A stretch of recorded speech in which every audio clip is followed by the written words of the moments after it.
बहुत स्पष्ट डिमांड है हमारी कि जिस तरीके से पेपर लीक इस देश में हुआ और पेपर लीक के साथ कह लीजिए कि कई जाने गए, तकरीबन 21 आत्महत्या हुई।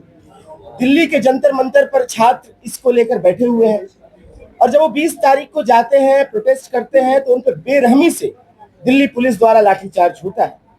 सवाल था कि पेपर लीक का, धर्मेंद्र प्रधान के इस्तीफे का, और उस सवाल पर इतना मारा जाता है। उसी के खिलाफ कल पटना में 22 तारीख को छात्रों का, जिसमें आयशा का कॉल रहता है कि एक राजभवन मार्च का, जिसमें पेपर लीक के सवाल के साथ साथ धर्मेंद्र प्रधान के इस्तीफे का सवाल को लेकर बिहार के जो शिक्षा की बदहाली है उसके खिलाफ हम जा रहे थे, जिसमें प्रमुख रूप से 7.5 सीजीपीए की अनिवार्यता खत्म करने की बात थी, जिसमें थी कि जो लगातार फीस वृद्धि हुई है विश्वविद्यालयों में उसको खत्म किया जाए, उसको कम किया जाए, विश्वविद्यालय की जो स्वायत्तता को खत्म किया जा रहा है वो नहीं चलेगा। इन सारे बिहार के सवालों के साथ साथ धर्मेंद्र प्रधान के इस्तीफा और पेपर लीक के कारण हुए तमाम छात्रों को न्याय मिले, इन सवालों के साथ एक मार्च चल रहा था।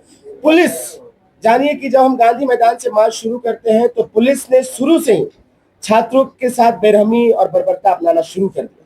गांधी मैदान से निकलते ही आप जानिए कि वाटर कैनन चलाया गया छात्रों को। 18-19 साल के छात्र छात्राएं, बहुत कम उम्र के छात्र छात्राएं वहां पर मौजूद थे।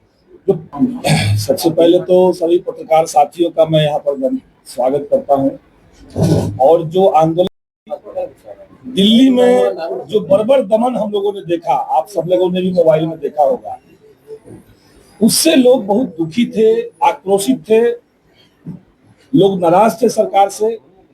और यही कारण है कि आयशा ने जब कॉल किया एक प्रोटेस्ट का, तो 20,000 छात्र जो है वो पटना की सड़कों पर लोग उतरते हैं। सबसे पहले हम ये क्लियर करना चाहते हैं आप लोग के बीच में कि ये आंदोलन जो आयशा अरवाइये अभी आगे भी करने जा रही है, इस आंदोलन में आप मीडिया के बंधुओं के माध्यम से, मीडिया के साथियों के माध्यम से हम तमाम छात्र नौजवानों को कहेंगे कि इस आंदोलन में शांतिपूर्वक तरीके से सही बात, सही मुद्दा रखना, ये हमारी सबसे पहली प्राथमिकता होगी। किसी तरह का हिंसात्मक गतिविधि कोई आंदोलनकारी करे तो आप समझिए कि वो आंदोलन के पक्ष में नहीं है, बल्कि वो सरकार के पक्ष में हो जाएगा, जहां से सरकार को उसको मौका मिलता है।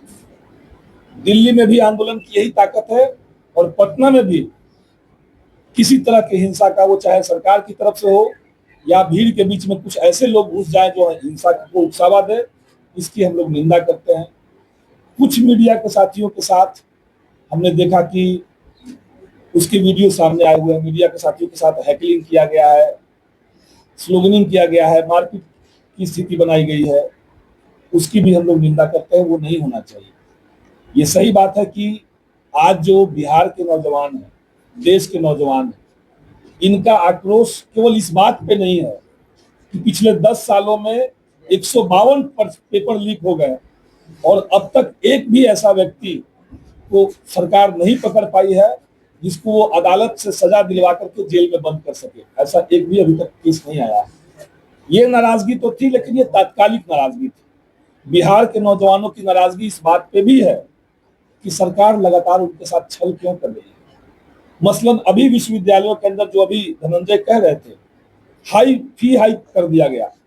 जो ग्रेजुएशन का फीस 3 साल की पढ़ाई में मात्र 6,000 था, अचानक से एनईपी लाया गया, न्यू एजुकेशन पॉलिसी, और उसको बढ़ा करके ग्रेजुएशन का फीस 30,000 हो गया। ये 500% का फी हाई, ये कहां से सरकार को आता है? 7.5 सीजीपीए थर्ड ईयर में अगर आपके पास नहीं है तो आपको प्रॉपर बीए की डिग्री नहीं मिलेगी, आधी अधूरी डिग्री मिलेगी। ये कौन सा क्राइटेरिया है? ये बिहार सरकार अपने मन से क्यों लागू कर रही है? सदन के अंदर सरकार ने 2 साल से लटका करके रखा है टीआरई 4, आज तक नहीं आया। बीएसएससी द्वितीय इंटर स्तरीय परीक्षा, आप लोग जानते हैं 2022-23 में उसका विज्ञापन आया, 26 चल रहा है। इस 3-4 साल में सरकार ने 4 बार फॉर्म भरवा लिए, लेकिन आज तक उसकी परीक्षा नहीं ली गई है। तो ऐसे तमाम छात्रों के सवाल हैं, शिक्षा से जुड़े हुए, रोजगार से जुड़े हुए। और हम लोग ये भी देख रहे हैं कि हाल में सरकार उच्च शिक्षा को पूरी तरीके से बर्बाद कर देने के लिए जो यूजी की पढ़ाई होती है, अंडर ग्रेजुएट की पढ़ाई होती है, उसको सरकार ने यूनिवर्सिटी से काट के अलग कर दिया है। पहले इन लोगों ने इंटर को अलग किया और इंटर के बच्चों को भेजा कोचिंग में पढ़ने के लिए। अब इनकी नजर में है कि जो बीए करने वाले बच्चे हैं उसको विश्वविद्यालय से हटा दें और कोचिंग में भेज दें। ये जो सिस्टम बिहार के अंदर चल रहा है, इसको आम छात्र समझते हैं, लेकिन सरकार की जो भाषा है, आप लोग देखते होंगे, बिहार सरकार की भी भाषा वही है, दिल्ली में भी वही भाषा बोली जाती है। 2005 से पहले कुछ था जी। अब जो बच्चे आंदोलन में आए थे, जो बच्चे इसमें घायल हैं, ये तमाम बच्चों का जन्म जो है ये 2005 के बाद हुआ है। ये 20-21 साल से ज्यादा के कोई नहीं इसमें। इन बच्चों को आप कब तक ये बात सुनाइएगा कि 2005 से पहले कुछ था कि नहीं था? 20 साल से आप सरकार में है, यहाँ पर रोजगार आपसे हो नहीं रही है, शिक्षा व्यवस्था चौपट किया हुआ है आपने।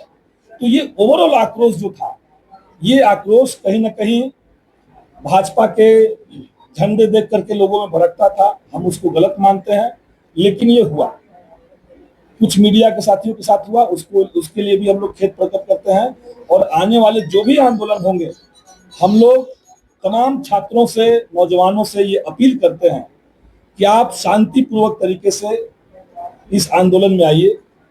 सरकार को हिंसा करके नहीं डरा सकते हैं, सरकार को अहिंसा के माध्यम से और अपनी संख्या के माध्यम से, कितनी संख्या में हम उतर रहे हैं सड़क पे, तो कल जितनी संख्या में थे सरकार ऐसे ही घबराई हुई थी, डरी हुई थी।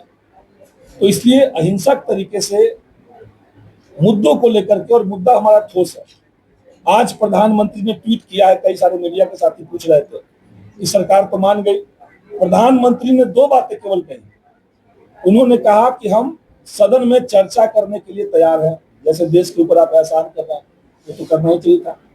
दूसरी बात वो कर रहा है कि फास्ट ट्रैक कोर्ट जो है हम एस्टेब्लिश करके इन पेपर लीक के मामलों को सुनेंगे। लेकिन इसके लिए जवाबदेह कौन था? क्या शिक्षा मंत्री इसके जवाबदेह नहीं थे, जिन्होंने नीट की परीक्षा सीबीएसई से छीन करके अपना आरएसएस का एजेंसी एनटीए को थमा दिया? तो शिक्षा मंत्री का इस्तीफा अगर नहीं होगा तो कोई और बात का मतलब नहीं है। तो इसलिए शिक्षा मंत्री का इस्तीफा हो और बिहार के अंदर जितने सारे सवाल छात्रों के लंबित पड़े हुए हैं उसका समाधान निकले। ये आंदोलन तब तक हम लोग जारी रखेंगे। और जैसा कि धनंजय ने कहा, 23 और 24 को 2 दिन तक पूरे बिहार के अंदर आईएसआरवाई और तमाम आम छात्र, ये केवल कोई संगठन का आंदोलन नहीं है, आम छात्र की भागीदारी से ये आंदोलन होगा। और 25 तारीख को हम बिहार के तमाम छात्र नौजवानों से अपील करेंगे कि शांतिपूर्ण तरीके से बिहार बंद में आप अपने अपने जिले में, अपने अपने इलाके में उतरिए और इस सरकार को झुकाइए, क्योंकि युवा ही सिस्टम बदल सकता है, युवा ही इस बेबसी के दौर को खत्म कर सकता है। कुछ बातें समझ लेनी बहुत जरूरी है। इस्तीफा नहीं होगा तो इसका मतलब हम ये समझेंगे कि सरकार पेपर लीक्स का जिम्मेदार किसी को नहीं मानती। मतलब चोरियां होती रहे और जिम्मेदार कोई भी नहीं। इस देश के अंदर चोरी हो रही है, डकैती हो रही है, सिर्फ परीक्षाओं में चोरी नहीं हो रही है, अन्य जगहों पर चोरियां हो रही है, जिसकी जानकारी आप सबको है। लेकिन जिम्मेदार कौन है ये किसी को नहीं पता। और ये सरकार अगर ये सोचती है कि कुछ लाठी चलाकर, कुछ आंसू गैस के गोले चलाकर, कुछ पानी के बौछार करके आंदोलन को रोक दे, तो शायद ये सरकार बिहार के नौजवानों के इतिहास के साथ ठीक तरीके से व्यवहार नहीं कर रही। उनको बिहार का इतिहास समझना चाहिए। और ये कह रहे हैं शिक्षा मंत्री की बिहार में जंतर मंतर नहीं है, लेकिन बिहार में सचिवालय है जहां 42 के आंदोलन में 7 छात्रों ने शहादत दी थी। यही इसी पटना के अंदर गांधी मैदान है जिसने 74 के आंदोलन का शंखनाद किया और इस देश के अंदर राजनीति को ही नहीं, पूरे सामाजिक व्यवस्था को ताने बाने को बदल कर दिया। इसलिए बिहार आंदोलन की सरजमी है, धरती है। आप बिहार मीडिया वालों की है जो सही को सही, गलत को गलत पेश करते हैं। गोदी मीडिया नहीं है। छात्र ग्राउंड पर क्या कर रहे हैं, पूरे देश को आज दिखा रहे हैं कि जंतर मंतर पे कितने लोग हैं या गांधी मैदान में कितने लोग हैं। तो आप सबका धन्यवाद यहाँ आने के लिए, क्योंकि मैं खुद एक जेनजी हूँ, एक यूनिवर्सिटी में पढ़ने वाली लड़की हूँ। इस तरह से भी ऐतिहासिक था कि महिलाएं, लड़कियां अपने अपने घर छोड़ के, कोचिंग क्लास छोड़ के कल सड़कों पर उतरी है, ट्रेन लेकर आई है। फतुहा से, बक्सर से, सीमांचल से, मिथिलांचल से, चंपारण से महिलाएं छात्रों के कॉल पर, आयशा के कॉल पर कल आई है और एकदम डटकर उन्होंने जो है पुलिस की लाठियों का सामना किया है। क्योंकि कल इस बिहार की जो फांसीवादी पटना पुलिस थी, जो भाजपा की फांसीवादी पटना पुलिस थी, वो ना पुरुष देख रही थी, ना महिला, वो ना माइनर देख रही थी, ना अडल्ट, बस लाठीचार्ज की जा रही थी।